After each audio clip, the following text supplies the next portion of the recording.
Olá, Deus abençoe a sua vida. Vamos a mais uma reflexão no livro de Josué. Estamos no capítulo 2. Hoje nós vamos ler do versículo 2 até o versículo 7. Diz assim a palavra do Senhor no versículo 2: Todavia o rei de Jericó foi avisado. Alguns israelitas vieram aqui esta noite para espiar a terra.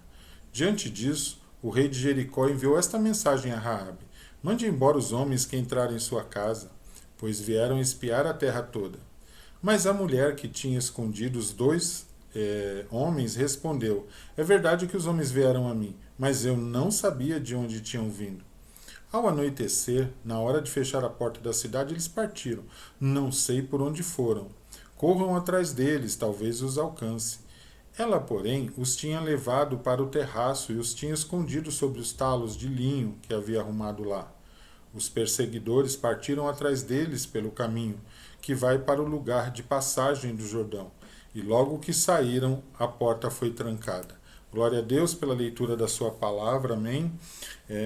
Estamos agora diante desse contexto onde Josué está preparando a estratégia de guerra e por isso ele envia esses dois espias, né, à cidade de Jericó para coletar o máximo de informações possíveis para que ele possa preparar essa estratégia de guerra de forma abençoada. Amém? Então essa parte que nós lemos trata exclusivamente da ida desses homens até a cidade de Jericó, né, nessa missão. Eles estão indo essa parte da ida deles até lá. Eles não sabiam, né, o que iam encontrar. E aqui, dentro desse cenário, nós vamos ver não só a vida desses dois homens, mas a casa ainda de Raabe fazendo parte dessa história, né? E eu quero começar por essa casa de Raabe, né? Pensarmos agora aqui um pouco na misericórdia de Deus que alcança os pecadores. Raabe era uma prostituta, a sua casa ali funcionava como se fosse um bordel, as portas de sua casa ficavam abertas, quer dizer, a prostituição na vida dela era uma profissão, né? A sua casa era sustentada por esse recurso.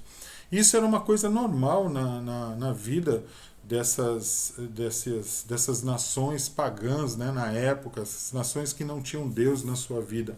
E era uma realidade muito diferente do povo de Israel, né, que uma mulher que fosse encontrada se prostituindo levada à morte ali, né? Então nós vemos duas realidades de vida. Isso era um cenário de um povo que servia a um Deus, estava debaixo de uma lei, né? Então essa não era a realidade desses dois homens, né? Mas eu quero já aqui pensar um pouco na misericórdia de um Deus tão santo, tão puro, né? Alcançar uma mulher tão pecadora como Raabe, né?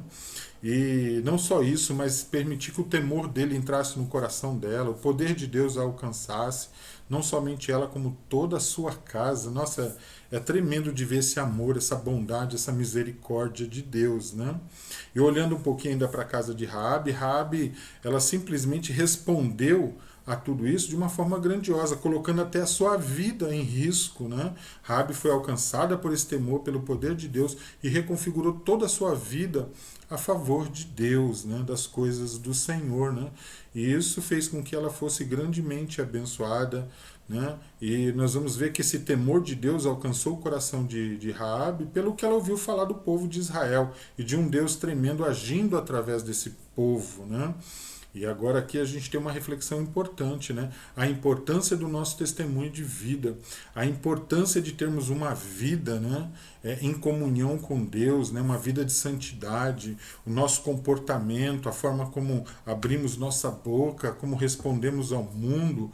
As pessoas estão nos assistindo o tempo todo e ao nos assistir elas precisam ver através das nossas vidas um Deus poderoso que age, um Deus transformador, né? Então, olha a importância de termos uma vida na presença de Deus, na presença de Deus. Deus precisa, né, desse testemunho. Deus usa o testemunho das nossas vidas para alcançar almas. Nós somos uma carta escrita. Essa é uma responsabilidade de todo aquele que serve a Deus. Como igreja, nós somos testemunhas, né, do poder de Deus. Que as pessoas possam ver Cristo através das nossas vidas, que essa seja uma realidade na sua vida, né? Que nós possamos ter uma vida de testemunho. Temos que tomar muito cuidado, vigiarmos, estarmos aí cuidando, né, com muito zelo da história da nossa vida, que a história da nossa vida ela pode ser um instrumento tremendo para que o poder de Deus alcance o coração do pecador. Amém, amados? E a gente vê isso aí nesse contexto, um coração de uma mulher que foi alcançado pelo que ela ouviu falar de Deus, né? Pelas histórias que chegaram ao seu coração através do que, né, não somente ela, mas toda essa cidade de Jericó ficou sabendo, né? E o temor também caiu sobre toda essa cidade. E é quando ela se rendeu ao plano de Deus, aqui a gente vê uma outra coisa gloriosa. Quando ela se rende a esse plano, a vida dela passa a fazer parte do plano de Deus. Olha só que tremendo. O plano de Deus agora, né, faz parte da vida de Raabe. E assim é conosco, amados. Quando nós colocamos nossa vida, né, a história da nossa vida, o nosso comportamento, o nosso falar, né, como respondemos ao mundo, quando colocamos tudo isso nas mãos de Deus, o plano de Deus passa a fazer parte da nossa vida. A nossa vida passa a ser amalgamada, passa a ser envolvida pelo plano de Deus. Passamos a ser um instrumento grandioso na face da terra. Né? Somos uma carta escrita. Precisamos ter testemunho de vida. Isso é muito importante. Amém? Isso é uma responsabilidade de todo cristão. Isso é glorioso. E nós vemos tudo isso acontecendo na vida de Raabe. E olhando, enfim, para esses dois espias, a gente vê uma coisa grandiosa. Para aqueles que já têm algo de Deus na sua mão, que já está se movimentando dentro das coisas de Deus, aquele que limpa a igreja, aquele que cuida das crianças, aquele que prega, aquele que dirige, aquele que canta, o que toca. Né? É importante nós entendermos isso, que dentro do nosso chamado, dentro do nosso comissionamento, dentro daquilo que fazemos para Deus, nós vamos encontrar tantos desafios, tantas áreas que a gente vai ficar assim, nossa, mas como vou fazer, né? Olha só, Josué envia esses dois espias e eles não têm nem ideia do que vai acontecer com eles quando eles chegarem em Jericó. Mas eles, em obediência, né, a esse comissionamento, eles vão confiando em Deus. Então aqui eu quero falar um pouco sobre a fé que nós precisamos dia a dia para nos movimentar. Né? A definição de fé é o firme fundamento das coisas que nós não estamos vendo. Mas dentro de nós, no mover de Deus, há uma certeza daquilo que vai acontecer. Né? Daquilo que vai ser realizado, porque Deus está à nossa frente. Olha só, esses moços, esses dois homens, eles vão para Jericó.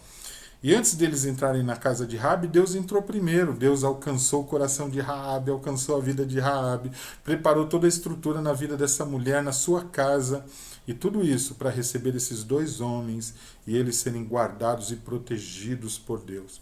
Ali em Filipenses capítulo 2 diz que é de Deus o querer e é de Deus também o realizar. E Deus faz isso na vida desses dois homens, né? Então eles não sabiam de nada, mas Deus já estava lá na frente preparando todo o caminho deles. Quando o inimigo chegou, não conseguiu nem ver esses homens. Ou seja, eles se tornaram invisíveis diante dos olhos do inimigo.